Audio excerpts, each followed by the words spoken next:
Salut à tous! Ce que vous allez entendre, c'est l'une des histoires de camping les plus légendaires de ma famille. Soyez bien attentifs. Ma famille adore le camping. On a complètement usé notre dernier camping-car jusqu'au bout. Il tombait littéralement en ruine. Un des coins du toit s'affaissait, et il tenait grâce à un bout de bois. Il y avait du ruban adhésif partout et la plupart des fermetures étaient cassées. On venait enfin d'en acheter un nouveau, alors on était vraiment impatients de lui faire son baptême. On a chargé le nouveau camping-car avec des draps neufs, des oreillers neufs, des couvertures neuves, et on a pris la route. À peine 2 virages plus tard, on a entendu un grand bruit. On est allé voir à l'arrière, et on a vu notre porte-vélo par terre. Pas seulement le porte-vélo, mais tout le pare-choc arrière. On aurait dû voir ça comme un signe, mais non. Mes parents sont retournés à la maison chercher des outils pour réparer le pare-choc arrière. Et mon grand frère, Brody, s'est dit qu'il pourrait aider en jetant les vélos sur le toit du camping-car. L'une des pédales de vélo a perforé le toit de notre tout nouveau camping-car.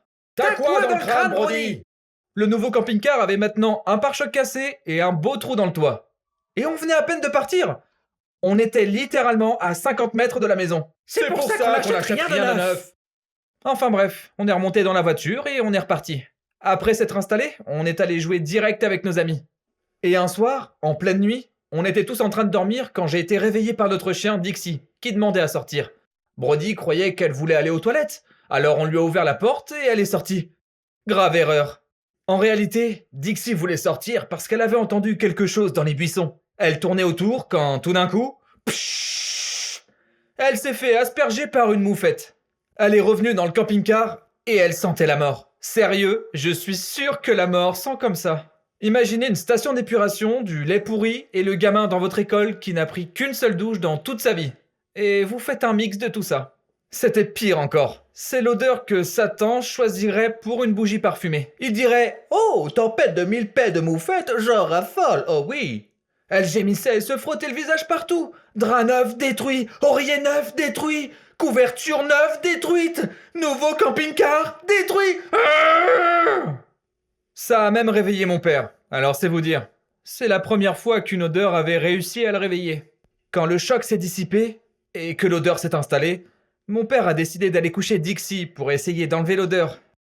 Je me souviens l'entendre dire « Selon le manuel du bon père, si le chien de la famille se fait asperger par une moufette, c'est au papa de s'en occuper. » Ces mots sont entrés dans l'histoire de notre famille. C'était le genre de camping où il faut des pièces pour utiliser les douches. Alors mon père a pris une poignée de pièces et tout le shampoing, oui, tout, et a donné à Dixie genre 20 douches. Elle était dépitée, tout comme mon père je pense. Honnêtement, les douches n'ont presque rien fait. Elles sentaient toujours la mort, et le camping-car qu'on venait d'acheter à peine une semaine avant avait un pare-choc cassé, un grand trou dans le toit, et maintenant, il sentait la mort.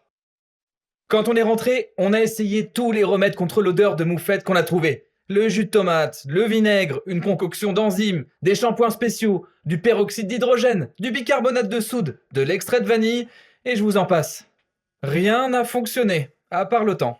C'était drôle parce que pendant des mois, on pouvait dire où la moufette avait touché Dixie. C'était près de son œil gauche et sur sa patte gauche. Oui, c'est exactement là que ça sentait.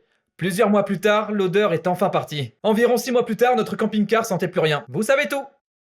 Le chien s'est fait asperger par une moufette, rien de grave.